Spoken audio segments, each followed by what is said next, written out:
Which item in this picture do you think negatively affects people's health more than anything else? Alcohol? Cigarettes?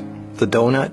Hamburger? Sure, they're all pretty bad for you, but most people know that and at least try to limit their intake somewhat to these items, even a little bit. But it's the things we don't think about that can really cause damage. Things we use every day so regularly we don't even think about how its constant use could actually be killing us. The real culprit is the chair.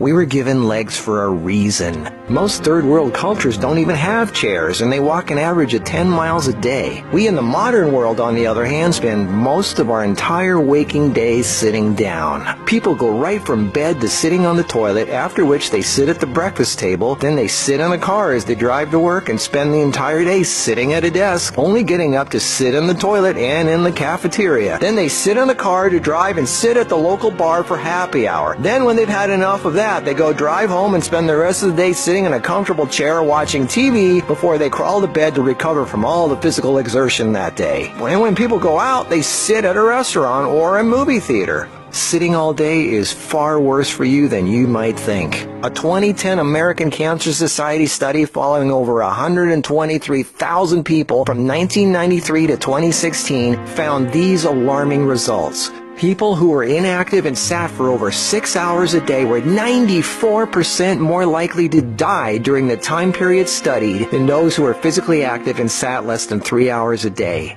That's almost 100%. And get this, findings were independent of physical activity levels. The negative effects of sitting were just as strong in people who exercised regularly. 60%, that's over half of employees surveyed, were convinced they would be more productive if they had the option to work on their feet. Medical experts have started referring to long periods of physical inactivity and its negative consequences as sitting disease. Below this video are links to an endless list of medical studies showing physical inactivity and low fitness are serious threats to cardiovascular health. Even with a low body fat index, sitting has been linked to non-alcoholic fatty liver disease.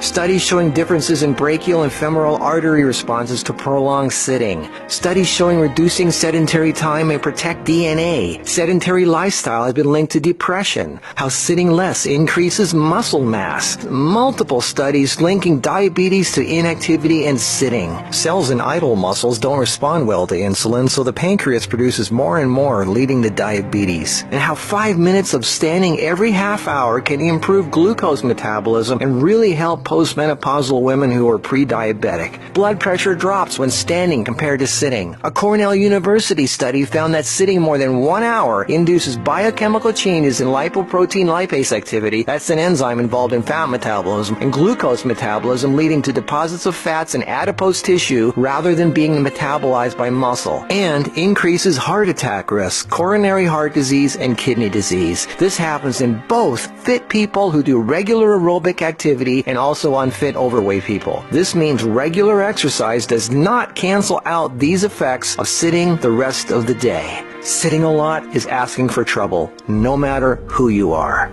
Another study at the University of South Carolina found that men who reported more than 23 hours a week of sedentary activity had a 64% greater risk of dying from heart disease than those who reported less than 11 hours a week. And many of these men routinely exercised. Cholesterol, blood sugar, triglycerides, diabetes, heart disease, and a number of health problems all became apparent. Studies have linked sitting to a greater risk for colon, breast, and endometrial cancers. Sitting for long periods of time can cause blood clots to form, which can travel to the brain, causing a stroke. Speaking of blood clots, lungs are twice as likely to develop pulmonary embolisms. Lack of physical activity leads to hypertension, high blood pressure, sleep apnea, snoring, compression of spinal discs, herniated lumbar discs. The Washington Post reported sitting a lot also causes leg disorders, varicose veins, swollen ankles, deep vein thrombosis, muscle degeneration, hip pain, and worst of all, a limp, sagging rear end because the glute muscles not only don't get used, circulation is cut off from the weight of the whole body pushing down on it. Medical News Today announced that our chairs are slowly but surely killing us.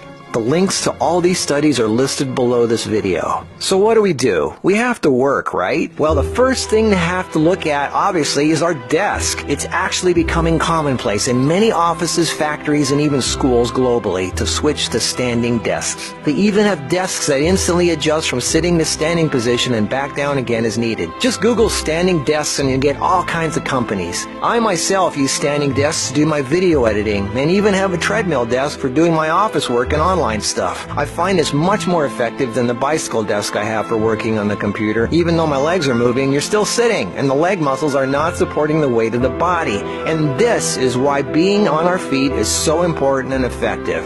The act of standing requires all kinds of muscles to keep us from falling over. Muscles all over our body are constantly adjusting, tightening, and loosening to keep us balanced, from our feet to our legs to our torso, arms, and neck. That's thousands of muscles, big ones, little ones, constantly working to keep us from falling over. And all this work requires energy, which of course comes from our food, and fat, which doesn't get used if we sit around all day. So do as much as what you normally do standing up if you can. And if you can't, stand up every half hour for 5 minutes. Even if you don't do much, just stand up. And if you really want to get things moving, do some squats. And I don't mean 3 or 5, I mean 20 or 30. Take the stairs instead of the elevator. Throw out the TV and do more yard work. Clean up the house more. Do more repairs. Go to the park. Walk down the street or just stand around. Anything. You are not designed to sit. You are designed to be upright. Half your body is legs. They are there for a reason. Use them. If you value your life, get off your ass.